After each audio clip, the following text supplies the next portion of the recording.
जो आज प्रचलित धर्म है संसार में, इस्लाम अपनी जगह है, हिंदुत्व अपनी जगह है, ईसाइयत अपनी जगह है, सारे धर्म है संसार में। और इन सारे धर्मों के होने के बाद भी हमारे गुरुदेव महाराज ने अगर ये शब्द दिया मानव धर्म, तो इस शब्द के पीछे की अवधारणा क्या है? क्या हम आपके सामने किसी नए भगवान को रखना चाहते हैं? नहीं, बिल्कुल नहीं। आप अगर इस्लाम के फॉलोअर हो तो आप अपने अल्लाह को पूजो, नमाज अदा करो।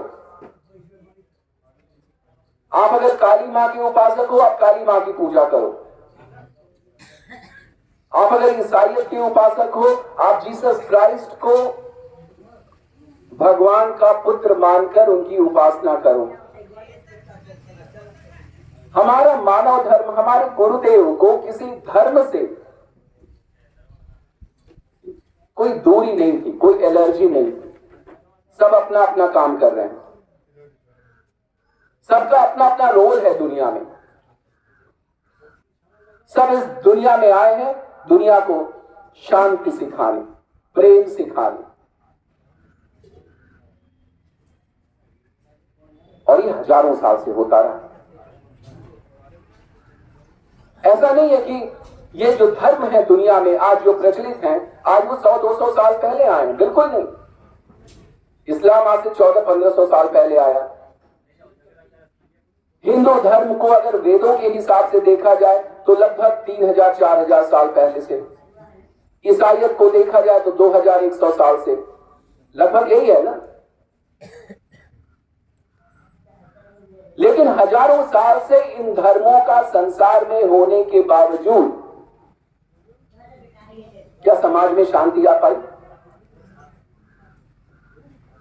क्या लोगों के आपसी झगड़े खत्म हो गए? लोगों के तो छोड़ दीजिए आप, इस समय जो पूरी दुनिया में उथल पुथल मची हुई है, इस पूरी दुनिया में जो उथल पुथल मची हुई है, कोई ये नहीं कह सकता कि इस दुनिया में जो उथल पुथल है वो धर्मों की वजह से नहीं है। आज ईरान में दुनिया का सबसे बड़ा आंदोलन चल रहा है। ईरान के लोग सड़कों पर निकले हुए हैं। इजराइल और गजा के बीच का संघर्ष अभी रुका नहीं है। गजा के बेचारे निर्दोष 60,000-66,000 लोग मार डाले गए। क्यों मारे गए? क्योंकि गजा से निकल के कुछ बेवकूफों ने इजराइल के 1100 लोगों को जो पार्टी कर रहे थे उनको मार दिया। सबके अपने बहाने हैं। अभी अमेरिका और वेनेजुएला आपस में लड़ रहे हैं। अमेरिका कौन है? ईसाई धर्म का प्रतिनिधित्व करता है, वहां संघर्ष चल रहा है। रूस और यूक्रेन का संघर्ष चल रहा है। जो धर्म को मानते हैं वो तो लड़ ही रहे हैं, जो धर्म को नहीं मानते कम्युनिस्ट वो भी लड़ रहे हैं। क्या धर्म ने लड़ना सिखाया? क्या धर्म की बातें होती रही और धर्म ने हमको शांति दे दी? तकरीर पे तकरीर होते रहे, ऐसे सत्संग होते रहते हैं सारे समाज में, सारे संसार में। लेकिन इन तकरीरों से, इन व्याख्यानों से, इन सत्संगों से हमारे आचरण में क्या परिवर्तन आया? और माफ करना,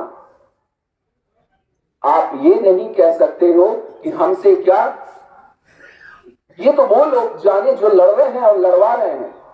नहीं, आप अपनी जिम्मेदारी से ऐसे हाथ नहीं धो सकते हो। ये जो लड़ने वाले और लड़वाने वाले हैं, ये कौन है?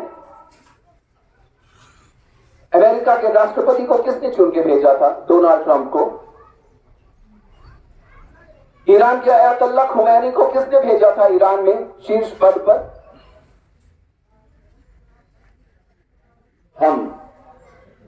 हमारे बीच से ये लोग उठते हैं और समाज में ऊंचे पद पर पहुंचकर समाज को लड़ाने का काम करते हैं। इसलिए जरूरत है हम लोगों को अपने समाज में जमीनी स्तर पर बदलाव करने की। इसलिए जब हम मानव धर्म की बात करते हैं तो हम कहते हैं भाई तुम अपने अपने धर्म का पालन करो, हमें कोई फर्क नहीं पड़ता, हम सबकी इज्जत करते हैं, सारे संतों संप्रदायों का समादर करते हैं, सबकी बातें सच हैं।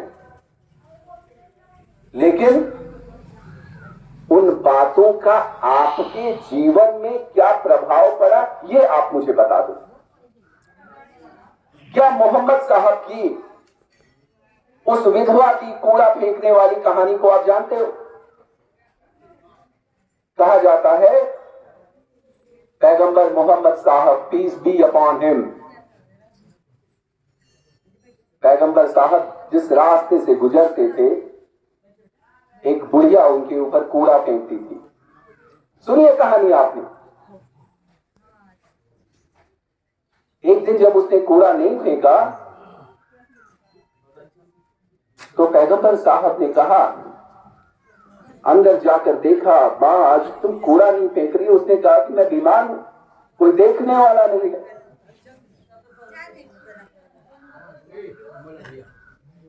मौला भैया थोड़ी सी शांति चाहिए। तो अंदर जाके देखा तो वो औरत बीमार है।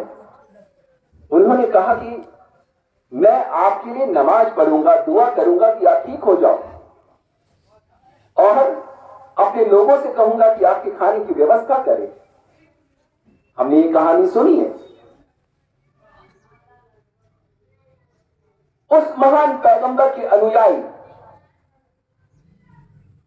अगर इस समाज में इस्लाम के नाम पर आतंकवाद और कट्टरपंथ फैलाते हैं, क्या गलती उनकी है? नहीं, गलती हमारी है कि हम जैसे लोग जिन्हें उस महान मसीहा का संदेश, सही संदेश समाज में देना चाहिए था, वो सही संदेश हमने दिया नहीं, उनके जीवन से सीखा नहीं, उनके आचरण को हमने अपनाया नहीं।